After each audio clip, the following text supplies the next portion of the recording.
السلام علیکم ورحمۃ اللہ وبرکاتہ۔ ناظرین، امید ہے کہ انشاءاللہ تمام بھائی خیر و عافیت سے ہوں گے۔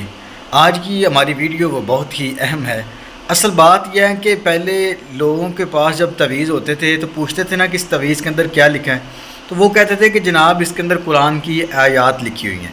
جب اس تویز کو کھولا جاتا تو اس کے اندر قرآن نہیں ہوتا تھا، بلکہ اس کے اندر کافروں کے نام ہوتے تھے، یعنی کہ ابو جہل کا نام ہو گیا، فرعون کا نام ہو گیا، اور اسی طرح کچھ تویز ایسے ہوتے تھے جن کے اوپر کچھ بھی نہیں لکھا ہوتا تھا، اور کچھ تویز ایسے ہوتے تھے جن کے اوپر جادو ٹونے کے حوالے سے وہ کچھ جو ان کے مخصوص الفاظ ہیں، مخصوص جو گنتی ہے، اس میں وہ تویزوں کے اوپر لکھا جاتا تھا۔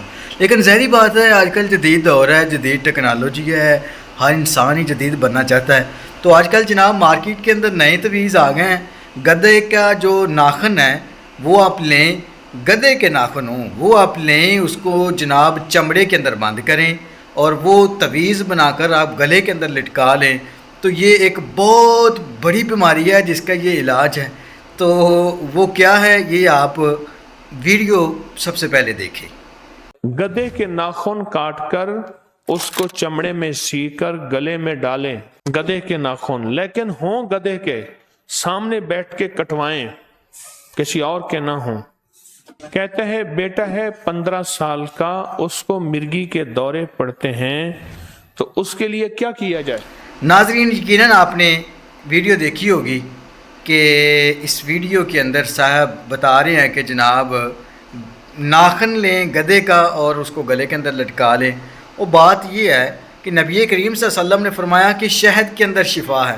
تو ایک بات پوچھنا چاہتا ہوں، کیا کبھی کسی آدمی نے اس شہد کو جناب بوتل کے اندر بند کر کے گلے میں لٹکایا ہے؟ ایسا نہیں ہے۔ کلونجی کے اندر شفا ہے، تو کلونجی ہم کھاتے ہیں تو شفا ملتی ہے نا، اسی طرح شہد کا ہم استعمال کرتے ہیں تو شفا ملتی ہے نا۔ تو یا تو میرا ایک مشورہ ہے، یہ کام کریں کہ یا جناب یہ جو گدھے کے ناخن ہیں یہ ان کو مشورہ دیں کہ ان کو کھائیں۔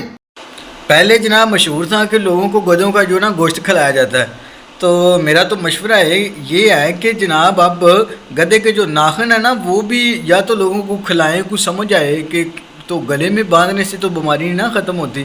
یہ لاجک جناب یہ ابکری والے حکیم صاحب بھی بتا سکتے ہیں، طارق محمود صاحب جناب، یعنی کہ جو اتنی تعریف کر رہے ہیں جی مرگی کی جو بیماری ہے اس کا علاج گدھے کا جو ناخن ہے اس کو گلے کے اندر لٹکانے میں ہے، تو یہ جہالت نہیں ہے تو اور کیا ہے؟ تو نبی کریم صلی اللہ علیہ وآلہ وسلم نے کسی صحابی کو تویز دیا ہو، اور نبی علیہ الصلوۃ والسلام نے تو فرمایا کہ وہ بندہ شرک کرتا ہے جو تویز پہنتا ہے۔ تو یہ ہمارے معاشرہ جو ہے وہ کس طرف جا رہا ہے؟ ایسے کام جن کا اسلام کے ساتھ تعلق نہیں ہے ان سے اگر ہم بیماریوں کا علاج کریں گے تو پھر وہ علاج نہیں ہوگا، اس کے ساتھ ہماری بیماریاں جو ہیں وہ مزید بڑھ جائیں گی۔ اللہ تعالی ہم سب کا حامی و ناصر ہو۔ آپ نے کمنٹس باکس کے اندر بتانا ہے کہ جناب یہ گدھے کے تویز کا کیا چکر ہے۔ تو میرے پاس جتنا علم تھا میں نے آپ کو بتا دیا ہے۔ اللہ تعالی ہم سب کا حامی و ناصر ہو۔ والسلام۔